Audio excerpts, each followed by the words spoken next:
Hey everybody, Pete A. Turner, executive producer and host of the Break It Down Show. Today's guest is Dr. David Vacchi, who is an Army veteran of over 20 years and a number of deployments. He is brought to us by our co-host and his cohort at Purdue University way back in the olden times, my captain, Erik Kleinsmith. Erik has brought us a number of other guests to include his own show, but also the other one where he and Thomas Colbert unmasked D.B. Cooper. So pretty interesting. Overall, I think Erik's been bringing some great guests, and I'm really thankful for him. He and David both released books right before we recorded this on Veterans Day. David's book is called Straight Talk for Veterans, A Guide to Success in College. And basically what this is, it lays down for both sides, both the student veteran and also the administration, on how to create veteran-friendly programs in higher education. Dr. David Vacchi has been through school a couple of times and got a PhD through UMass Amherst and has worked in a variety of educational settings. He's also a 20-year veteran. So he and Erik went through Purdue together as ROTC candidates, is my assumption. I think that's correct. And they were friends back then. And then, of course, Erik and I met up when he was my commander, and all three of us were able to kind of talk shop. I'm positive that David and I have been in the same room at some point during our time in Iraq. We both were there for Operations Enduring Freedom, or Iraqi Freedom, and Operation Enduring Freedom. Hey, listen, as always, it's important that you support the show with shares, with likes, with buying the t-shirts, participating, all of these things. Tell some friends. This is how you help us continue to put out this great content. And as always, SaveTheBrave.org. This is where I put the bulk of my energy for charity. We have a bunch of things coming up with Save the Brave, and I think you'll like how we approach the whole PTS problem. So again, SaveTheBrave.org, hit the donate tab, hit the monthly bar with a little number, maybe $15, maybe $25, whatever it is. That little bit will help us help these veterans in need. All right, let's get back to it. Hey, here comes David Vacchi. Lions Rock Productions. This is Jay This Moore. is Greg Proops. This is Jordan Harbinger. This is Dexter from The Offspring. This is Nathan This is East. Sebastian Younger. This is Rick Marotta. This is Stuart Copeland. This is Mick Gillette. This is Andy Summers. Hey, this is Skunk Baxter. This is Gabby Reese. This is Rob Bell. Hey, this is John Leon Guerrero. Hey, and this is Pete A. Turner. This is David Vacchi, and you're listening to the Break It Down Show. Yeah, David Vacchi's on, courtesy of my former commander, Erik Kleinsmith. These guys were Boilermakers together back in the olden times. And David ultimately retires from the military, so this will be sort of a... And it's Veterans Day, fellas. Hey, I thank you both for your service, and especially thank you to your families for their carrying the weight while we went out and served. But just it's neat to be able to do these shows. It's great. I love doing them with Erik because, if I went back in time and told Captain Kleinsmith and Specialist Turner that they are going to be hanging out, almost 30 years later, I would have been laughed out of the future. Right. There's just no way. So I love impossible stuff, and I love Erik pushing the envelope with who he brings on the show. Thanks so much, and I'll kick it over to Erik to have him introduce you. Hey, this is Pete A. Turner from the Break It Down Show, checking in real quick to ask you this. John, Scott, and I all support Save the Brave with our time, our location, our effort, and our money. Each month we give a small amount. Do the same with us. Go to SaveTheBrave.org, click on the Donate tab, pick an amount that you want to come out each month, and they will handle all the rest. I stand behind these folks. Thank you so much. Let's get back to the show. Thanks so much, and I'll kick it over to Erik to have him introduce you. And not hanging out in jail, which is a bonus. So, hey, Pete, thank you for your service too. And I just one of the reasons I wanted Dave on is that him and I met each other our freshman year and at Purdue. When we moved into the dorm, we were in the same hall just for random assignments, and that was in August of 1984. And we've learned that we were not only were in the same dorm together in Cary Quad, which was an all-male dorm, and don't even get me started on the insanity of that place. But we also were an Army ROTC together. Now at Purdue, as an engineering school, the Air Force and Navy programs were huge compared to Army. I mean, it was like 120 Army versus I think 200 to 300 for Air Force and Navy. But it was great that Dave and I were probably we're only of a class of 30 that were commissioned together in 1988. And then, all went our separate ways doing different missions within the Army, different assignments. So it was great to get to know Dave. Now fast forward to, last week, November 4th, Dave and I both published a book on the exact same day. And we've already talked about mine, but his book, Straight Talk for Veterans, is a fantastic look. And I'm just going to throw it over to Dave and just give us a breakdown of what inspired you to write it and what's the book about. Thanks, Erik. And I would like to echo Happy Veterans Day to everyone out there, and especially Pete. Thanks for hosting this great podcast. And it was one of those great experiences way back in the day, going off to college and not knowing anybody. Purdue is a huge place. I went to a relatively small size high school, and to have a guy on my hallway who, knew something about what was going to be going on there in the ROTC. And Erik's very humble about talking about his story. Erik was the squared away one who ended up being the cadet battalion commander. I was the goofball who nobody ever thought would be anything in the Army.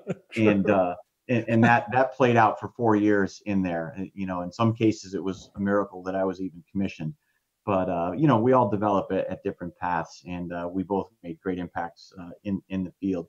And I think too, Erik and I share, based on what you guys were joking about a little bit earlier, that strong connections with our enlisted members are really what our credentials are.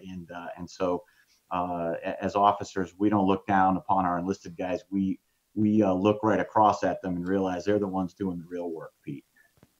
David, when I was talking to Erik in his specific episode, and by the way, Erik, plug your book, man. I mean, look, we're doing this in part to lift up David, but also, your book is out. Let everybody know where it is and how they can get it real fast. Sure. Book came out. It's called Intelligence Operations. It is an academic book, and it's published by Cognella Publishing.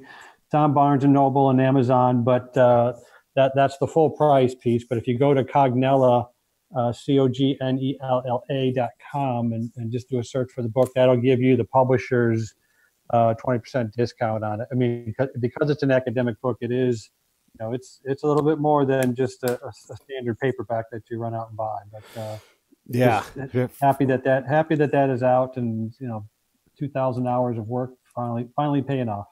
So in Erik's specific episode, one of the things that had never occurred to me, but it is absolutely true. So he falls in on command at a company that's currently deployed, and it's all counterintelligence teams scattered hither and thither. Some belong to other nations, in terms of support. So as a commander, you've commanded things. How in the hell do you manage that group? First off, they're CI people. We're weird as fuck. You got guys who are completely unathletic and have no sense of masculinity, Army things. And then you have other guys that are so far into their books, they can't relate to anybody, and they go out into the field, and it's weird. So how in the heck do you lead something like that? I mean, do you just sort of trust that they know what they're doing, or what do you, I mean, these people are deployed, David. Yeah. Oh, you're asking me. Yeah. Yeah. Well, and that's the thing. I mean, one of my favorite stories, and hopefully I can keep this short, and I'll get to the details on the book and the genesis of that, as Erik asked, in a little bit. But one of my favorite stories is talking about, leadership comes in many ways, and the stereotypical GI who can do the job comes in many different forms as well. When I showed up in Iraq, I was not part of the unit that I ended up with for most of the time I was there. I was part of a division artillery headquarters, did some stuff over there, and a couple months later was going over to be the S3, the operations officer for my artillery task force. And I show up, I'm all excited. I'm going to be the S3. This is one of the primo jobs that a field artillery officer is going to have. And I said, okay, who's my driver? And they're like, well, you get to pick. And I'm like, okay, great, I get to pick. Who do I get to pick from? Dope smoker number 1, dope smoker number 2, dope smoker number 3, who got the other ones in trouble before we deployed. And so, the thing is like, okay, well, I guess I'm gonna have a dope smoker. But the bottom line is, I picked the guy who was 6'3", 220 pounds. But then I said, you know what? I'm gonna pick the other guy that got him in trouble in the first place, and that guy became my gunner. And of course, I had a hangar queen for a Humvee, and these guys just needed some sort of validity that they were useful. And so what I told them was, I said, hey, go to the motor pool, make my vehicle so it can drive. I want it to be the best vehicle in the battalion. They got to work. Of course, I talked to the head NCO down in the motor pool. I said, hey, give these guys what they need to work on the Humvee. And sure enough, 2 weeks later, they came back, big smiles on their face. It was early in the war. We were all making Frankenhummers out of these things, but they had bolted steel onto the sides of the doors, and they had little fans going to cool us down and stuff. And the smiles on their faces and the validity. I was never safer the entire time I was in Iraq than when I was with those two guys. And both of them would be stereotypical soldiers that people want to discard. And they're two of the best guys that I stay in touch with to these days. I can believe it. And what a message, because like first off, leadership comes, in the challenge that's presented to you, and you've got to figure out how to lead your way out of it. And to have just one tool is, you're not a good leader. You need to be multifaceted and willing to let great people be great. Let people who are mediocre be great, and just give room to people and find out what gets in front of them. And then when you talk about transition, it's the same model. Like, you come out and you say, hey, I'm a counterintelligence guy. I'm like, well, that doesn't really help us here. Like, you have no idea, like all the different things that I've done. If you're fill in the blank NCO type person, you are part ops, part logistician, part whatever. You have all these different skill sets. And it is remarkable that we get kind of pigeonholed into, why don't you start at the beginning again and do this job standing in front of this door and making sure nobody goes through. We've got to do better at that. Tell us about your book a little bit. Yeah, and I think right there what you talked about is exactly what inspired me to get into this book. The original genesis for my scholarship is about 10 years ago or so. I finished my PhD a couple years ago on the GI Bill, and along the way I was researching the experience of student veterans in college. And one of the things is people focus on the transition. Well, there's some pretty bad literature out there that just basically says, veterans are struggling, veterans are failing. And for me, one, I'm an endless hopeful for all veterans. Like, I see only positivity in all veterans, because I know what these guys and gals did while they were in the military. Two dope smokers became the most, safe guys that were around when I was in Iraq. And so I'm thinking, okay, well, let me see what the eyeball tests tell me. And I'm looking around and I'm like, I'm not seeing a lot of failure among veterans in college. What's going on? Well, fast forward several years later, Student Veterans of America puts out a study. Perhaps the most successful population in college, graduation-wise, are veterans. Really? Go figure. It's not really a surprise. That goes all the way back to World War I with that kind of data. And so, for me, I get passionate about that. So part of the motivation for the book is to dispel some misinformation.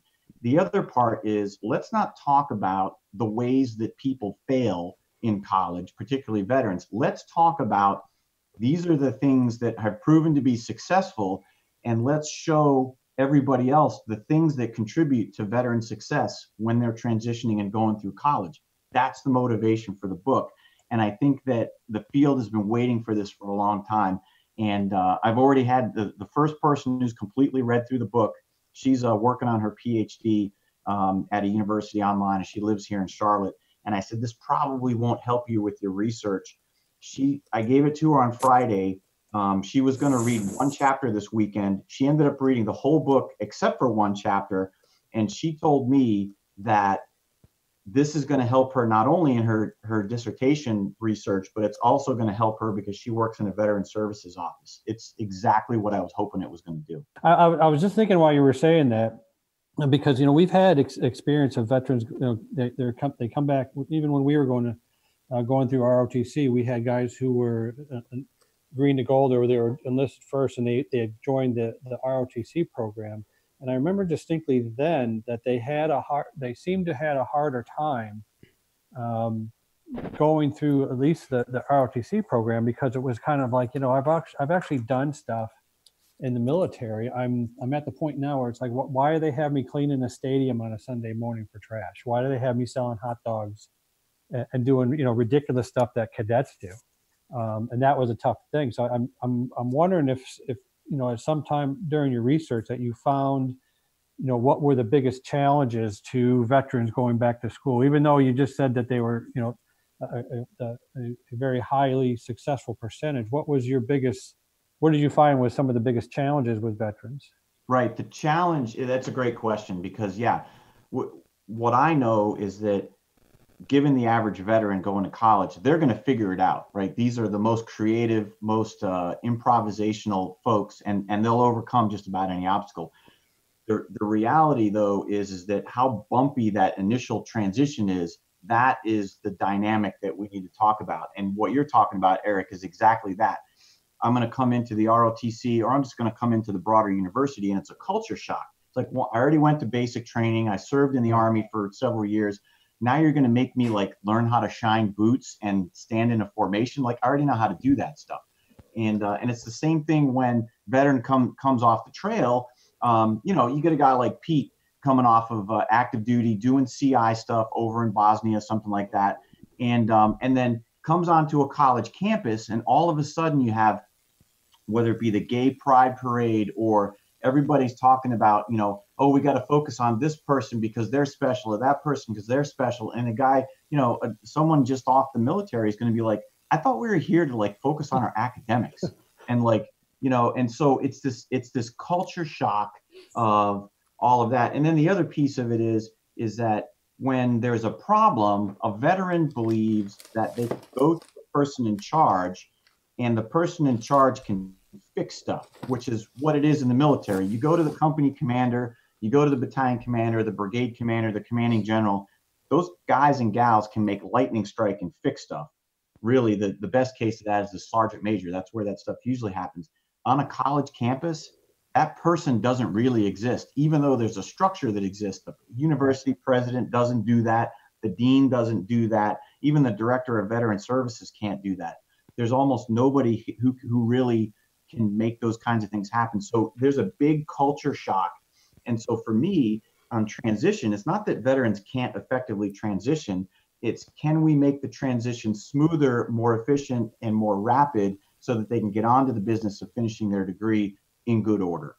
Let's change the tone of this a little bit too. I mean, I fancy myself a bit of a cultural pro, so let's not call it a culture shock. Let's call it an intersection, and there's just not much context on how to get through it. I mean, it's like if someone was to look at you and they'd say, "Oh, retired officer, you must know everything about the military," which of course you know a ton about it, but you're also a PhD and have I would say, when I look at your background, you're almost more of an academic than you are a warrior. How would you balance out the scale in terms of your academic pedigree and your military pedigree? I think that, so at risk of jeopardizing reputation with some of the academics, it was easier for me to become a high impact maker in academia for two reasons. One is, I think there are some people in higher education that are slackers. There are some that are not. There are amazing people that are out there. The other thing is that the veteran field, the topic area, is really small as far as academics. And so someone who's really willing to tap into their passion and make those kinds of impacts can do that, which is, I think, what I've done and what I continue to do. To balance that with how did I get there in my military career? There are several moments over my military career, much like Erik's success with what he's done in the intelligence field, is I've had moments where I had tremendous field artillery wide or Army wide impact on the critical thinking, problem solving kinds of things that I've just been in the right place at the right time with the right solution to be able to do. And so I think that I learned how to do that stuff in the Army. And then it became easy for me to see in what can be an inefficient medium, higher education, to see the need for that kind of impact and to just zero in and say, hey, we need a book like this to dispel some of these rumors and to help veterans ensure their success. And I think part of what you run into is, I had a great, I guess a peer was telling me, it's like after he had gotten out of the military and he went into the training, is all on the intel side. One of the things I said, so what did you think it was in your transition from the military into either a training or an academic environment? He goes, well, let me tell you, your best day will never equal your best day in the military, but your worst day will never equal your worst day in the military as well. Huh. And it's more of a a steady, and the biggest culture shock, I think David's probably running this too, is, when you're in the military, your record is who you are. You have your record brief, you got your evals and things like that, but it's like where you've been. Sometimes you're wearing that right on your uniform with your ribbons and things like that. Once you go into academia, none of that really matters. It's all about what's your curriculum vitae? What's your PhD in, really? And that's, again, there's a lot of pressure look, if you don't have a PhD and you're in academia, what are you doing in academia? And I'm sure that's partially what Dave, what you're trying to address in your book. And that's really not much of a safe spaces culture shock, but really just of what are the priorities in each of those different worlds. Sure. And what I like to do, and this will probably resonate with Pete and those that were out there in positions of, junior level leadership and junior level authority out in the military. I was a sergeant, and, when the Secretary of Defense came to Baghdad, I was in charge of the detail that secured that guy when he was roaming around Baghdad. Here's a guy, 24 years old, with a team, a team of riflemen or whatever, some vehicles, securing the Secretary of Defense while they're going around Baghdad to make sure they're safe. Now, there's colonels and generals and that stuff too, but the people who are doing the important work there, the responsibility is on a sergeant, maybe a staff sergeant. Now that person goes into academia and is getting told that they have an assigned seat in Professor Smith's room, and you have to sit on the right side of the room, but my left eardrum's blown out and you won't let me move so that I can actually hear you being on the other side of the room. They start to understand, they start to think, well, what kind of, immature environment have I just entered? This is supposed to be higher education, the elite academic environment, and silliness ensues. And so, to me, that's one of this intersectionality that Pete's talking about. When these two cultures hit a cross like that, there's going to be friction there. And it takes a little while, perhaps, for those veterans to slow down, realize what's going to happen in there. It's nothing personal. It's the way everybody's treated. You just got to realize that the fact that you were a sergeant with significant responsibilities in the military no longer carries much weight in the classroom. And the worst part is when they start talking about these current events in history class or political science class or whatever, and somebody says, well, when the Native Americans were fighting in Iraq, wait a minute, there were no Native Americans fighting in Iraq. I was there. Well, no, but you don't understand. Well, I was there, and that kind of thing happens because some academic thinks they know something because they read something on the internet somewhere. And then they start discounting the personal experiences of those who were there. That tends to get really rough on veterans. And I encourage them. I said, if you're going to get into faculty like that, you need to switch sections. You need to get away from that faculty because that's just toxic for everybody. If they're not going to, give you respect for the experience you had and kind of take a backseat to your experiences so that everybody else in the class can learn and benefit from your experiences, you don't need to be in that academic environment. Go to another class. Fair enough on that. Let me go back into the professor side of it, because one of the reasons, and granted, this is my excuse, but one of the reasons why I haven't pursued to get like a PhD type thing is I don't know that I could stomach what you're talking about, where I would go in and, like, I'm a ground truth guy. I had the unique ability to stay outside of the camp for basically an entire career. Even though I wasn't always in the Army, I was with it.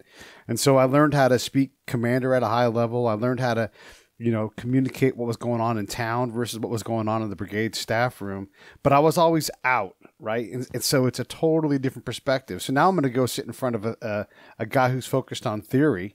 I mean, can you imagine a political scientist sitting across from me grading my paper that he's got like no relevance to? I couldn't stomach that challenge. Well, and so that's a great point. And I think when this gets to some of these veteran-friendly lists that we have in GIjobs.com and places like that, they're all well-intended. But just because a school has a great reputation does not necessarily mean that you need to pick that school. Right. Making a good match. It's just like any kid coming out of high school. you need to have a good match for what your interests are with the kind of institution you're going to attend and the kind of program, quite frankly, you're going to get into. So, that kind of experience, in your case in particular, and this I would say to anybody who's kind of like over age 35, if you're considering going back to school, particularly veterans, but really for anybody, you've got to think about what your reasons for going to school are, what you hope to get out of that, and then what you kind of need in a dynamic. You can find that in higher ed. It just isn't necessarily on somebody's bumper sticker or billboard somewhere. You may have to go find a small liberal arts college somewhere. Could be a community college, could be a 4-year university somewhere, could be an online institution, it could be anything. And so that's one of those things where you don't want to find that out once you get boots on the ground on the campus. You want to try to figure it out ahead of time before you commit to going to a school. And that's where one of the appendices I have in the book is about veteran friendliness. And I talk about this. It's like, tell me how you quantify veteran friendliness. You can't with these surveys. It's a sense, it's a feeling, it's an environment. And you either know that a place is veteran friendly or you know that it's not veteran friendly. There's kind of, you can't put a score on that and say, you have an 87.5, therefore you're veteran friendly. What is that? Mm-hmm. And that's what these online surveys are trying to do with GI jobs. And again, it's well intended, but when we blindly trust those things for choosing our university, that's probably not the best way to do things. And so that's where, if you're going to go to a PhD, my questions to you are, why are you seeking a PhD? Because PhD is not just the next level of education like all the previous levels are. What kind of degree are you looking for? And then what are you going to do with that degree? And that would then advise me on how to advise you on what kind of program to go seek. And then really at the PhD level, this is now one of those where you're going to go talk to the department chair. You're going to go talk to the faculty members in that department, and you're going to see whether or not you get along with those people before you even apply to that institution, because it's that degree of sensitivity with choosing the right PhD program. Hey, this is Pete A. Turner from Lions Rock Productions. We create podcasts around here, and if you, your brand, or your company want to figure out how to do a podcast, just talk to me. I'll give you the advice on the right gear, the best plan, and show you how to take a podcast that makes sense for you, that's sustainable, that's scalable, and fun. Hit me up at pete@breakitdownshow.com. Let me help. I want to hear about it. Of sensitivity with choosing the right PhD program. I think, unfortunately, there's too many. There's too much of, at least on the business side, there's too many reasons for that folks will say, well, I want to go to PhD because I want my PhD. When the real purpose of going to school is I want to learn, and so and a PhD might be a ticket for certain areas, but in the long and short of it, what it really is it's really a signifier that says you put in the time and the effort to advance yourself and the struggles and everything else. The degree itself and the title is just the result of that, not the goal. And I hate to say it because I've run into too many places where, like, why are you going back to school? Because, well, I want a PhD. Well, in what? It's just, no, it doesn't matter. I want to have that ticket. And so it's, that was kind of one of my big eye openers, because as I was writing, I had not people from my own school, but I had folks that, you're going to, you work at a college, why don't you go get your PhD? And it's like, no, I'm writing a book. Well, go ahead and get it afterwards. It's like, why? I'll have a book out. So it's, I'm sorry. I'm looking at it from a very skeptic, a soldier's view, where it's like, good, there's got to be a purpose other than another ticket that I got to punch in order to continue my career. I think this is one of the key differences between how we sort of live our lives. And I think there's two things that I'd want to say. There's ways that we live our lives and what we're trained by going through the system that we go through. And one is like when there's adversity, you can build a team and get after it and solve that thing. But you have to steel yourself and create your own internal resilience. I don't think academics think that way. I think they're a lot less collaborative. Now, look, I know people write together and that kind of thing, but it's sort of like, hey, it's on you to go out and do this one thing, and it's much more isolated, I guess. Almost kind of like these trigger warnings you were referring to earlier, David, where we were going to have a parade and single somebody out, and if they have a problem, then they should go deal with their problem in a quiet way. And I just don't think that warriors are wired to do that. And then the other thing is if you're going to get a PhD, yeah, I want a purpose with this. It's not just look, I don't need another resume item. I've got. It's kind of funny actually. When you look at David's LinkedIn, he compresses like 15 years of military time. He's like various. Yeah. Right. Right. And that's sort of the point, right? It's like, yeah, what do you mean a 2-page resume? Like how in the world do I fit? You know what? I did stuff is going to be like a big lower section, a lot of things. And it's just, we do so many things. Like, I need to understand why I'm doing this. Is this a tasking for a higher purpose? Like, I'm going to go serve in the government as a volunteer because it's part of my personal charter. Okay.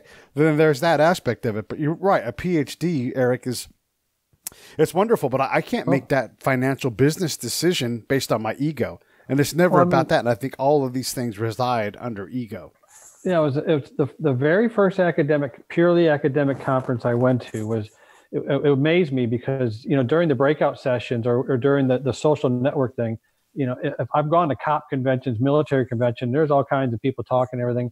The academic convention, they're all in the lobby reading. And I finally struck up a conversation with somebody, and the first question out of their mouth was like, so what is your PhD? And I was like, well, I don't have a PhD. And I had to explain my background. They're just like, oh, so you've actually done stuff.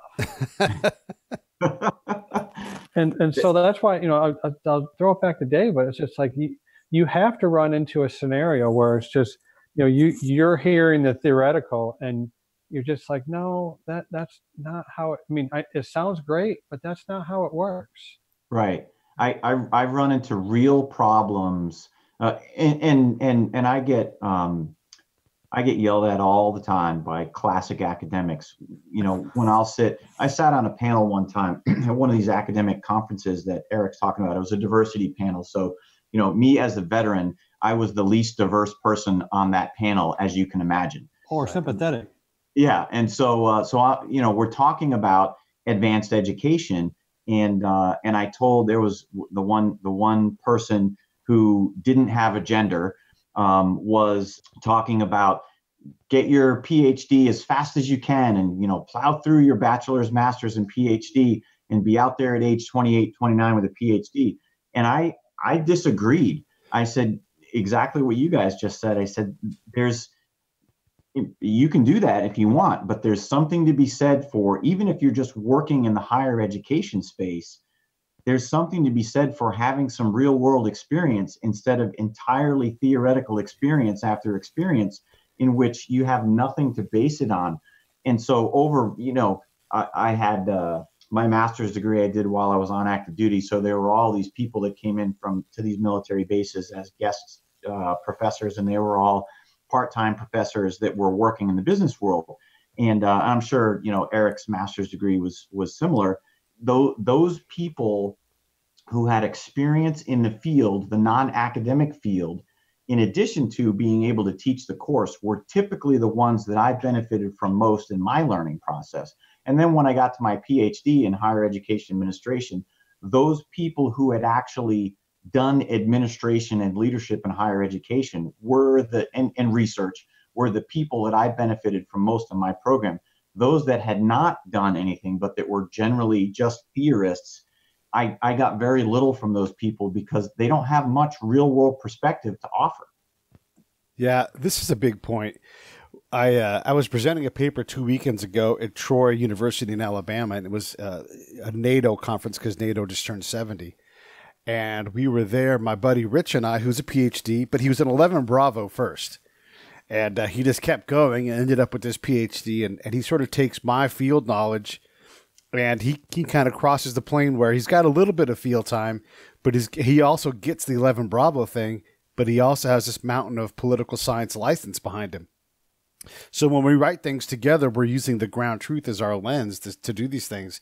And so all these people are presenting these papers, and this will be funny to those of us that are sort of, it's like inside baseball kind of joke, but someone in the audience, this is a NATO conference, and there are people from the NATO countries, like, for example, the Baltic states, Lithuania and Latvia were sitting right in front of Rich and I in the back of the room.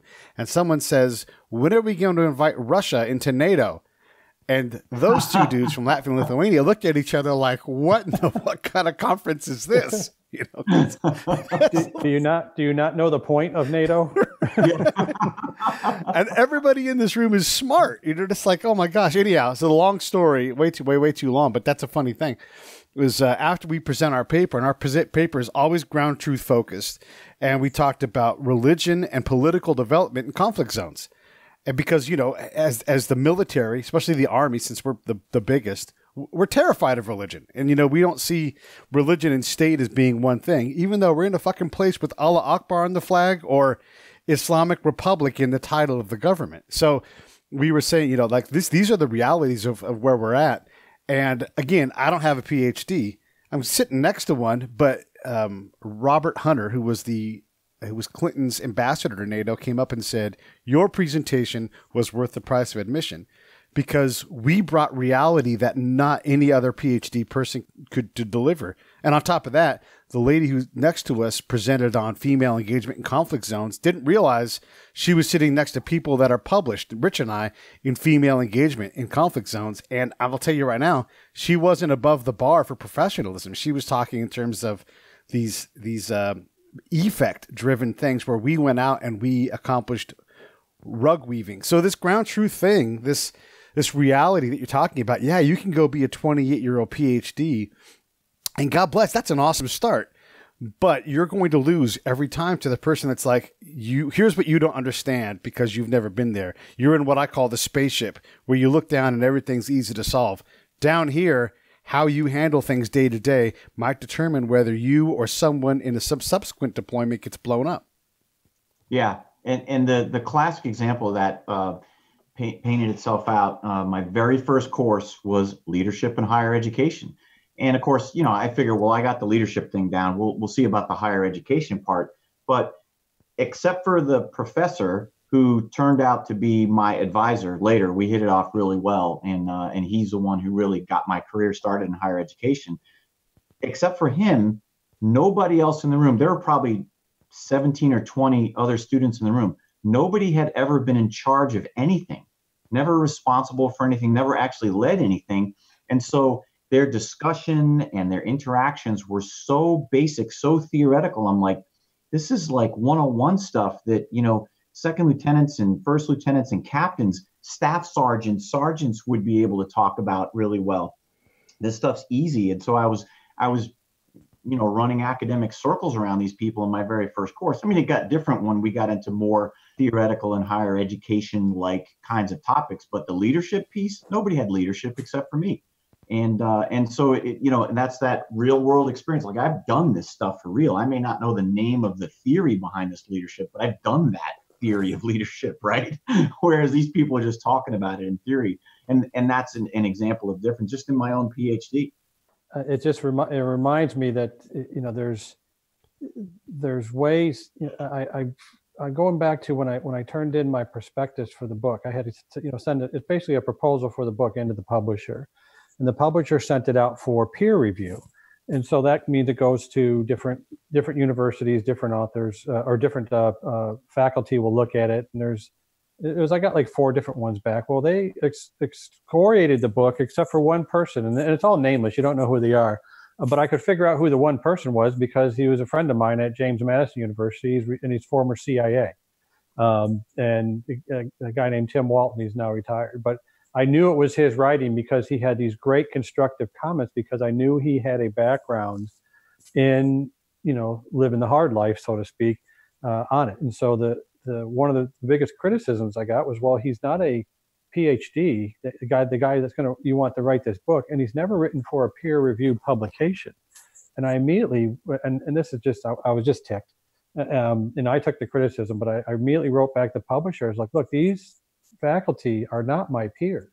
Right. My peers are the operators and practitioners. If this is a problem, let me know, because I thought this is why you came to me. But the publisher came back and said, we are so tired of publishing a book for a faculty member who it's intended for their class. The students that take their class are required to buy it, and then that's the only sale they get after. So from a business standpoint, we're really tired of getting those.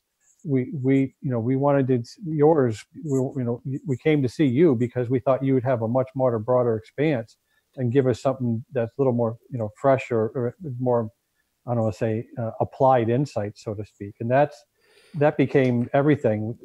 All of the professors that I really had respect for, both bachelors and masters, are folks that could talk the talk because they did things in the. Yep, and that's what the same thing my book does, Erik, is rather than being a book that talks to staff and faculty about student veterans, this is a book that's talking to student veterans from a practical sense based on what we know works. And it's talking directly to them and saying, look, this is what you need to do when you get into the classroom. This is what you need to do when you start, hearing all this diversity stuff. This is what you need to do when you start thinking about taking your skills from the military, converting them into usable skills that you can then market yourself for internships or for a job after college, all of that kind of stuff. And it resonates well because it's just more practical in nature. It doesn't mean that it's not grounded in theory and it's not grounded in academic best practice and a lot of that highfalutin stuff. It's just brought down to the user level so that it's digestible by the reader. But then, as faculty or even school administration, I would want to read this. It becomes even more important because, look, this is what this guy. This is one of the only books of its kind. But this is what this guy, Dave Vacchi, is telling veterans. So, as a faculty member, I need to know that, so I'm sensitive and understand that this is the kind of approach that these folks are taking coming to my school. And obviously, when you're measuring the success of a school, the success or failure of the students is everything. And this is the guide that this guy is saying, for these students, I'm going to learn more about the veterans that are coming in, because that's is critically important for obviously, for my school's business model.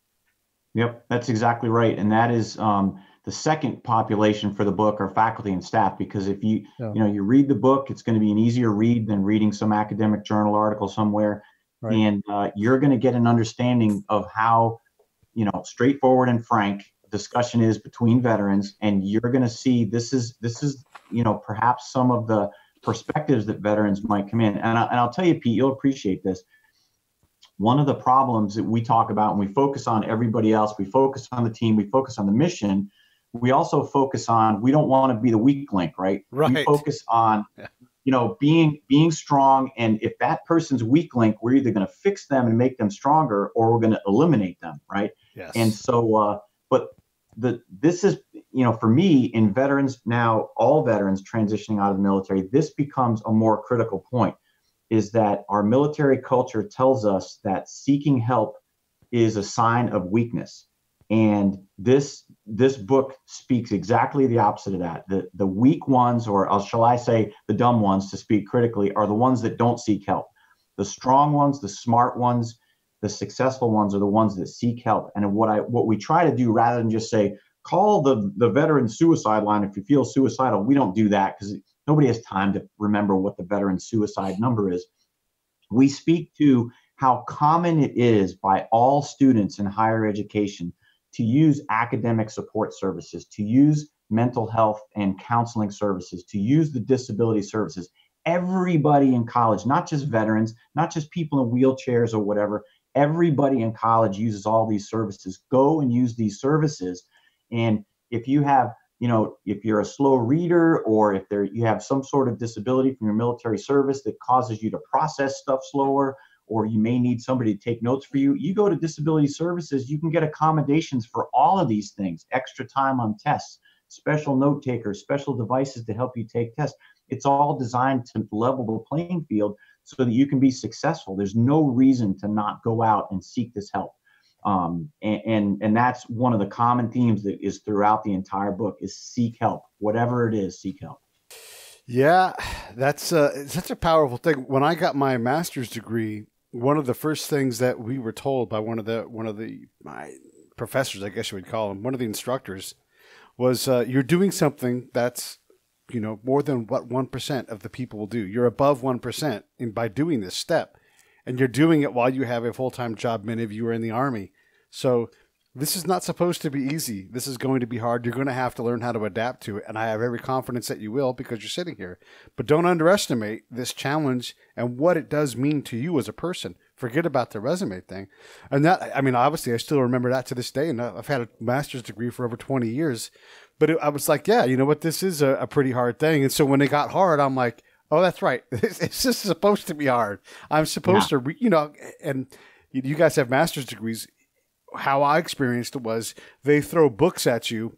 You've got to read through them to understand the material, even though you're not going to understand the reading because you just can't I couldn't parse it that fast. And it was often at a level above my education.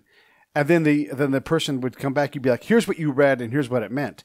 And I'd never learned that way before, but it was such a challenge to accept that I didn't know what I was reading, try to internalize it so that when it was explained to me, the pieces would start to fall together. Yeah, I don't know what you've experienced, Erik, but that's a similar thing. Especially the more advanced your education gets, is you're now getting more into that flipped classroom. They're expecting you to digest that reading and come to class ready to move on to the next level, not to rehash whatever that was. And to go back to what you were saying, there's too many people. I mean, from the university side, Erik can talk to this more than I can. Probably his university is not doing this, but the almighty dollar is pushing things too much in higher education. In other words, the more tuition money we receive, the more solvent our university is. And we don't care about people walking across the stage with a degree. Or we are pushing people across the stage, but there's such a low quality that it doesn't really mean anything. In other words, I feel like I need a PhD, so we're just going to do easy grading and pass people along because they're paying us tuition money. And I think that diminishes the value of master's degrees, bachelor's degrees, PhDs, EDDs, all of that stuff. And I think that it's a disservice. And that's why you have people out there with master's degrees in history who are baristas, because we're producing too many of these. It's just the way, it's just, I don't know. It frustrates me. I don't know what the answer is, but it just frustrates me. Right. When I went to start to get my master's degree and I got my degree at American Military University where I worked, I was working in a black program on active duty. And one of the reasons I went on it, because in this particular program, we were not in a busy cycle. And so I just started taking these classes online. Actually, it was their correspondence since it was 1998. But the first class that I was required to take was research methodology. And that was the biggest eye opener, because I had learned that my entire time in my bachelor's degree, I never learned how to properly, research for all the papers that I wrote at Purdue and all the things that I had, the work that I had done, I wasn't doing it right. And that was the biggest shock. That's like this, the rest of the schooling that I had, of course, the degree was in strategic intelligence. So the stuff that I was learning, I was walking right into a skiff the next day and applying it. And that was a big deal for me, that as it kept me going and kept me driving on. It's like this, even if I never got to the finish line and got the degree, I was still learning. And I figured, it's like, look, I'm reading all these books anyways. I might as well put a structure to it. And that was the biggest pull. Again, it's like, don't go to school just to get the piece of paper at the end. Go to school so that you're bettering yourself as an individual and as a career professional. Yep. The other thing I guess I would want to say that to folks who are listening and in a business hiring role is understand that, like what Erik is saying, is the norm. That colonel who commands a brigade, about approximately 5,000 people under brigade, that person likely has 2 master's degrees and is either completed or going to complete a PhD, all of it field relevant. And I without even knowing, in the blind, I'm going to assume that Erik and David have had this happen. They've all worked internationally as well as cross branch. So they've worked with other services and with other services from other countries. You think about that kind of experience, and then also mix in all of the actual leadership training, not just I'm a leader self-declared, but you actually went through and had to lead and, more importantly, be led by somebody. It's such a all of those things are incredible when you think about over the course of a career. You're in some form of completion on all those tasks. And every colonel I know has been published in some kind, even if it's an edited volume of, like a not a peer review, but an editorial review. Everybody's been published in some way, some form or fashion. Right. And, it's amazing though, is and it really depends on the environment, because the defense, if you decide you're going to, you're retiring from the military, it's like, well, I'm going to be a defense contractor. So I'm they call them beltway bandits or whatever, but these, 70% of the workforce at an intel agency is probably contractors. So these guys and gals who've had a 20 plus year career, they're retiring at lieutenant colonel or whatever. They show up for the first day as a defense contractor and say, "Oh, lieutenant colonel, yeah, great. Here's your desk, and I'm assuming you know how to make PowerPoint. So get started." And it's like, what? I did all this stuff. I come in and I said, right, just like the other 30 guys that are here. Yep. so it really depends on where you go. Yeah, that one of the frustrations I have, it's one of these questions that I wrestle with all the time. Another one of those, meaning of life kind of questions you can't really solve. It's the military civilian divide, right? And for when I was on active duty, the active duty side of things blames the civilian side of the world for a lack of integration between veterans or the military and the civilian world. When I got out into the civilian world, I realized that's a really myopic view by the active duty people. I think now that I've been retired for 10 years, I think that I almost entirely blame military people for the military civilian divide. And for that, there are some things where you have to have, intelligence world experience, go in and work in the, the defense industry in that regard. You have to have those skills from somewhere. The people who go into defense contracting working as a project manager, retired colonels and stuff like that, those guys do not need to be retired military officers.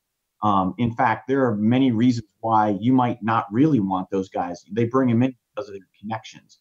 But I think the bigger piece is what civilian world can do, even though I don't think the military civilian gap is the fault of the civilian world entirely, is I think military or civilian employers can seek to hire retiring military people in greater numbers, because I think when you need mid to senior level management people, I think that you can get a much higher caliber person at a bargain on the dollar if you're hiring a military retiree, because we're not just looking for pay, we're looking to contribute to the mission of an organization.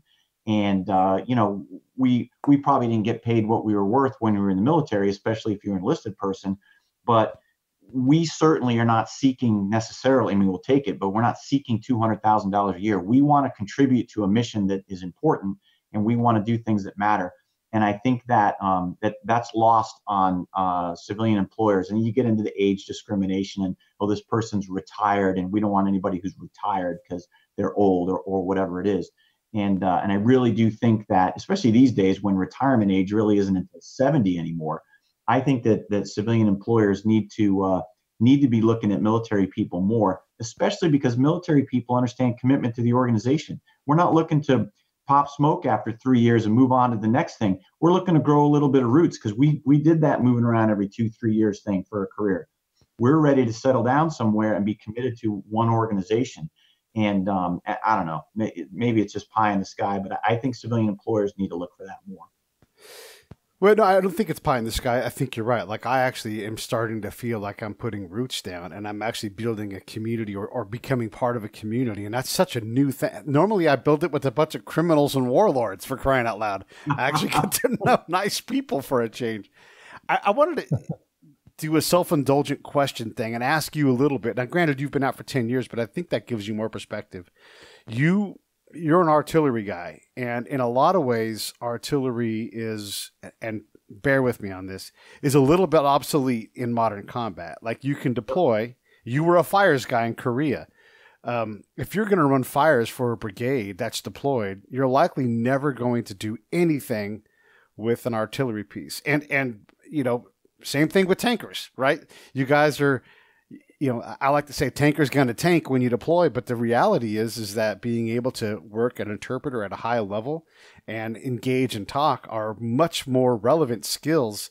So what do we tell these majors and captains that are coming up in the combat arms who are most likely throughout their entire career not going to do, the vast majority when they're in the field, it's not going to be fires and it's not going to be, tank on tank battle.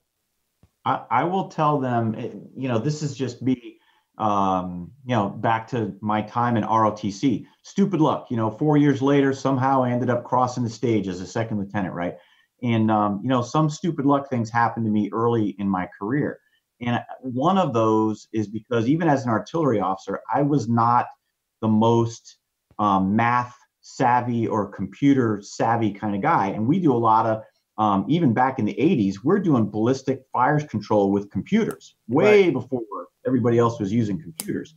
And I just wasn't good at that stuff. Oh, by the way, our enlisted folks, especially our NCOs, are the technical people responsible for doing that stuff. But what I had in a lot of my peers, especially because of the way military schooling worked, they thought as officers that it was their job to be as good or better of a technical expert in whatever it was, in my case, field artillery, than the enlisted guys. And to me, I don't think that's the purpose of an officer. In fact, I think if that's your forte, you probably should pack your bags because your utility to the military is probably diminished.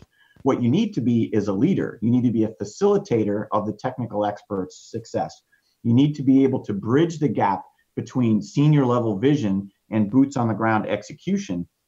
And it's those skills. If those skills are developed and worked on, one, the right people will get promoted. And two, when you get into these nebulous deployed situations, much like I did, even though I was a field artillery guy, I ended up doing almost all civil affairs stuff for my entire time in Iraq.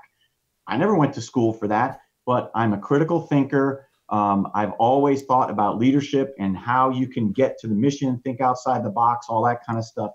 And that was what made me successful during my deployments and quite frankly, all throughout my career. And I think that is what is missing right now.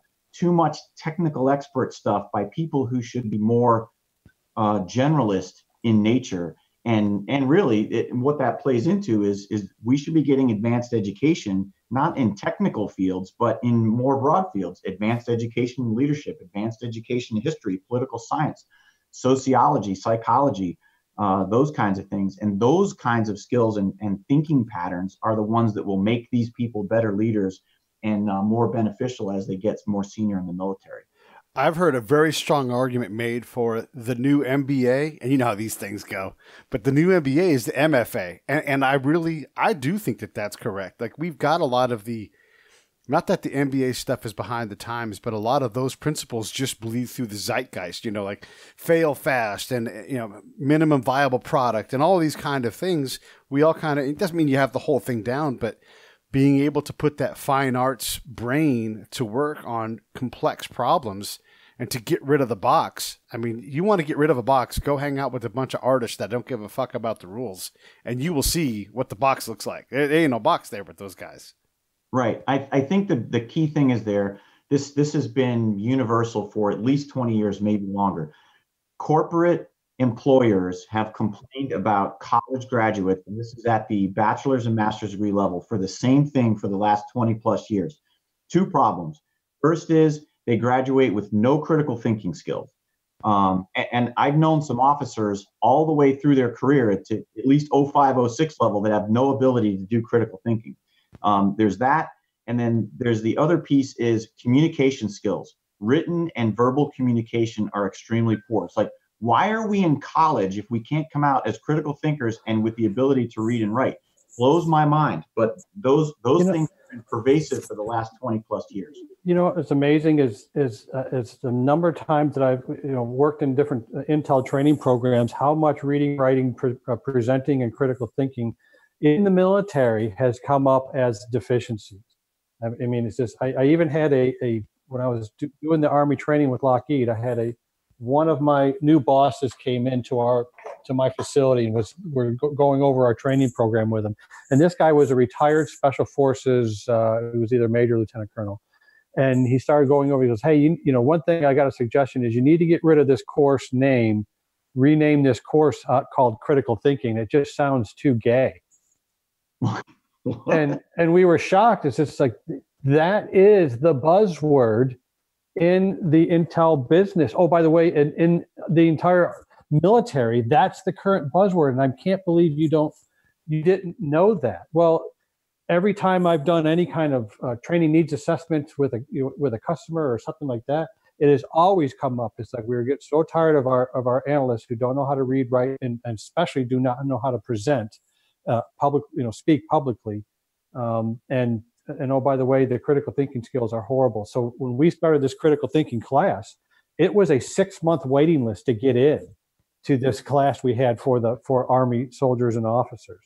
And it wasn't until, I mean, lo and behold, in the height of its popularity, the Army canceled the class because a new wave of leadership had come into our area, and they were all tools driven. It's like, you need to know that they need to get back and just teach them how to do the tools and plug them into the machine. Don't worry about that analysis or thinking stuff. Oh. So it's not just academia. It is, society has gotten like that. And I tell you, it's just, part of it is like, when did we stop thinking that critical thinking skills, analytical skills, looking at your sources, identifying, bias in your own writing or somebody else's writing, and be able to write critically? When did that become a skill that we did not need?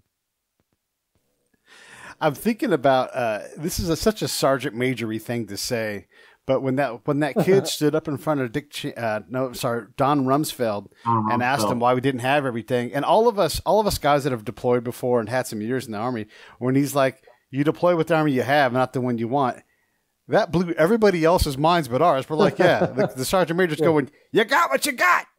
Yeah, I'm like, yeah, you got all these potheads. Right. Go figure out how to run your mission, sir. Like, but I wanted better guys. That's you got what the you nicest got. way to say, suck it up, buttercup. That's right. Don't drive over a roadside bomb then. Yeah. Yeah. Right. One of my favorite stories with that kind of thing, and this really captures like this whole vibe, is I think he was a civil affairs major and I believe a reservist. That just gives context to us, but the brigade was jumping and going further away from Baghdad proper, and everybody had to scramble. My entire team ghosted on me. They all went to conferences and other things, and so I had to move the team by myself. So, we're all working, we're all sweating, it's hot as fuck, and, it's just a big pain in the ass, but it's a pain in the ass that you have to deal with. And this major has a team, and he comes up to the ops sergeant major for the brigade and says, we're working every day until 3 a.m, and we need some help. We need some extra bodies to help us finish this move. And the sergeant major looked at him as he ate like peanuts from a bag, and it's like, move it 3:01 a.m. Like, nice. You got what you got. If you got to work at 3:01, you work at 3:01. That's when you move. Right. Have a good day, sir. Wow.